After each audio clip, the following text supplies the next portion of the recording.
Betapa hatiku takkan pilu, telah gugur pahlawanku. Betapa hatiku takkan sedih, hamba ditinggal Indonesia.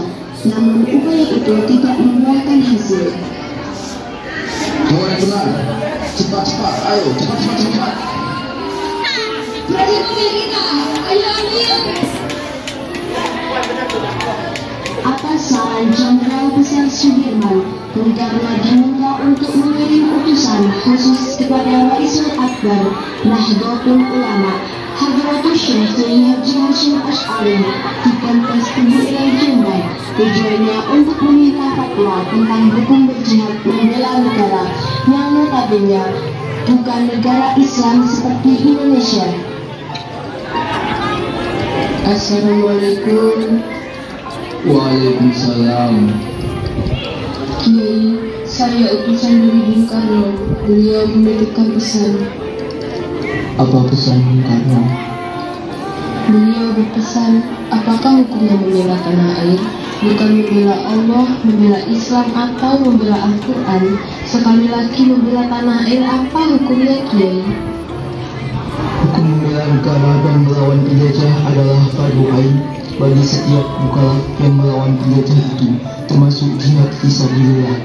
Oleh karena itu, umat Islam yang mati dalam peperangan adalah syahid, dan mereka yang mengkhianati perjuangan dan memecah persatuan, bahkan menjadi tangan kanan penjajah, wajib hukumnya diperangi.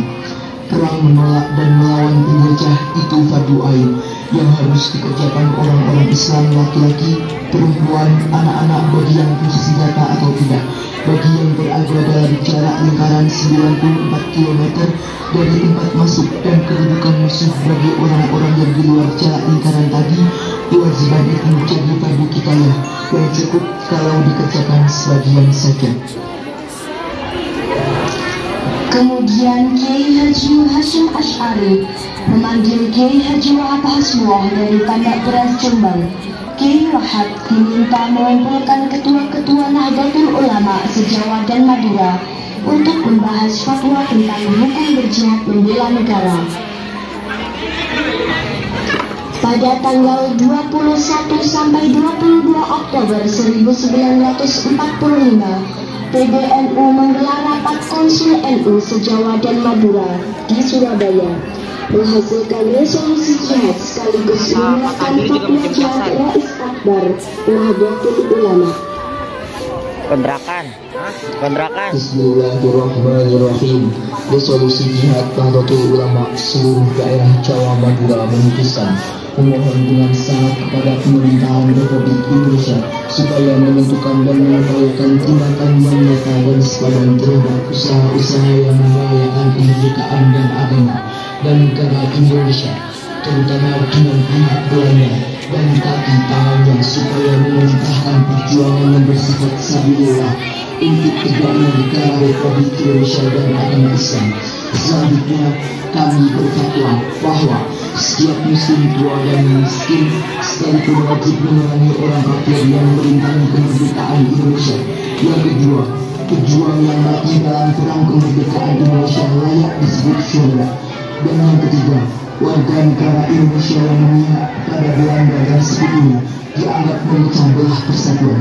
Oleh karena itu, layak dihukum mati. Pada tanggal 25 Oktober, pasukan Inggris mendarat di Surabaya, dipimpin oleh Brigjen Maladi. Hanya berselang 3 hari pasca resolusi jihad, dicetuskan 6.000 pasukan sekutu mendarat di Tanjung Perak Surabaya dengan persenjataan lengkap. Mendengar kedatangan pasukan penjajah, ribuan santri dan kiai dari penjuru Jatim bergerak menuju Surabaya. Maka terjadilah pertempuran antara para pejuang Surabaya melawan sekutu.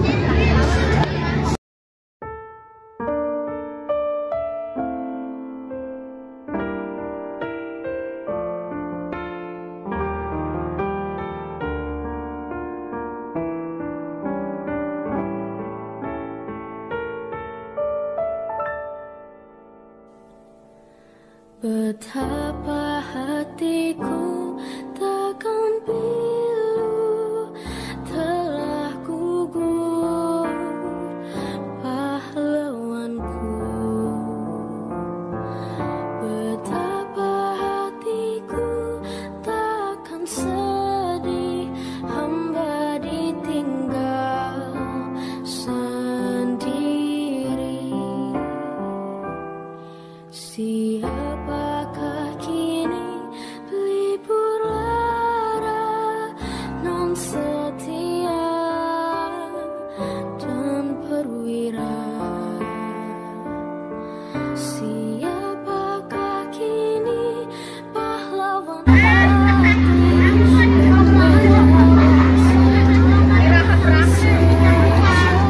Pada tanggal 30 Oktober 1945 telah terjadi gencatan senjata antara Laskar Arek-Arek Surabaya dan pasukan Sekutu Inggris.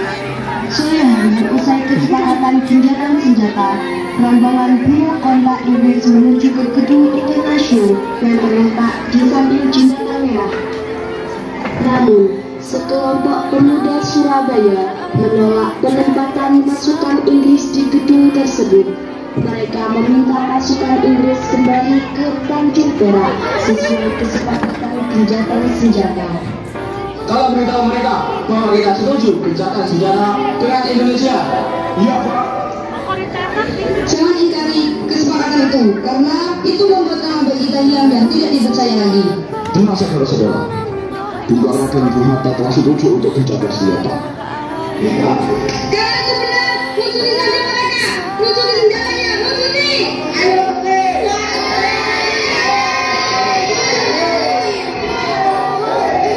kami menerima permintaan kalian. Saya akan bertanggung jawab penuh. Dan sekarang biarkan kami masuk. Mereka akan bertanggung jawab penuh. Jadi biarkan kami masuk ke dalam gedung itu. Rakyat Indonesia pun memberikan kesempatan untuk pasukan Inggris masuk ke dalam gedung Internasional. Mayor, iya Pak. Saya dapat perintah dari Brigadir Malabi. Proses gencatan senjata sudah berlangsung, tetapi mereka menginginkan kita menyerahkan senjata dan menyerah. Akan tetapi Jenderal memerintahkan kita untuk mengambil tindakan apapun yang diperlukan untuk memastikan keamanan bagi pasukan. Siap, Kapten. Akhirnya terjadi ketegangan yang menurut baku tembak di tempat ini secara mengejutkan. Brigjen Malabi tertembak dan mobilnya terbakar dan gencatan senjata pun berakhir.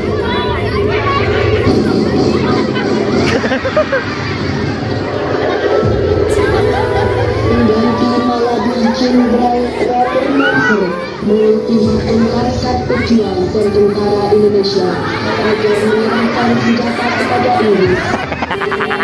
10 November 1945, jika tidak, Inggris mengancam akan membumi hanguskan Surabaya. Siapa yang membunuh jenderal kami? Jenderal terbaik Inggris. Kalau kalian tidak menyerahkan pembunuh Jenderal Malabi, saya katakan saya harus menyerahkan senjata-senjata mereka kepada kami. Paling lambat 10 November. Kalau tidak, akan saya bumi hanguskan Surabaya. Mendengar ancaman itu, para komandan Laskar Husnullah, Sabilillah, Mujahidin, PKR, dan para santri marah besar. Ada pemuda bernama Sutomo yang sering disebut Bung Tomo surat kepada Kiai Haji Hashim Asy'ari. Ia meminta izin untuk menyiarkan dan menyebarkan resolusi jihad. Bismillahirrahmanirrahim. Merdeka, saudara-saudara penduduk kota Surabaya, kita semuanya telah mengetahui bahwa hari ini tentara Inggris telah menyebarkan pamflet-pamflet yang memberikan suatu ancaman kepada kita semua. Kita diwajibkan untuk dalam waktu yang mereka tentukan menyerahkan senjata-senjata yang telah kita rebut dari tangannya tentara Jepang. Tetapi inilah jawaban kita. Selama pantai-pantai Indonesia masih punya darah merah yang dapat membuat secari kain putih, merah dan putih, maka selamanya itu tidak akan kita menyerah kepada siapapun juga. Allahu Akbar, Allahu Akbar, Allahu Akbar. Merdeka. Pada tanggal 10 November 1945, Pertempuran kembali meluas menyambut berakhirnya ultimatum AFNEI. Perang besar pun pecah. Ribuan pejuang syahid. Pasukan Kiai Abbas berhasil memaksa pasukan Inggris kocar-kacir dan berhasil menembak jatuh 3 pesawat tempur RAF Inggris. Kiai, sepak terjang Belanda semakin mengkhawatirkan. Mereka menduduki tempat-tempat strategis. Allah. Dan bahkan kini Belanda sudah memasuki Singasari. Yang doa, yang doa. Dan rakyat-rakyat kecil yang tidak berdosa banyak yang menjadi korban. Main juga doa. Sepertinya Kiai kelelahan. Kiai.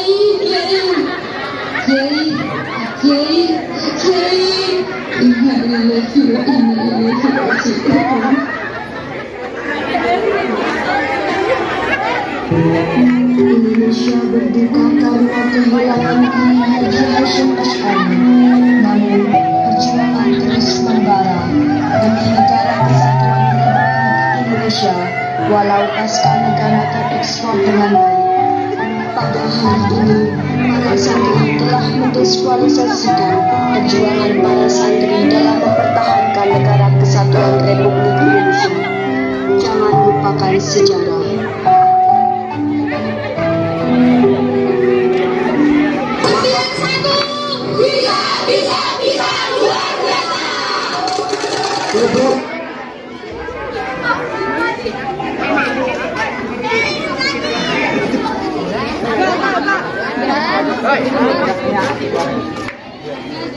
Tablas dia. Juara! Tablas dia. Bisa!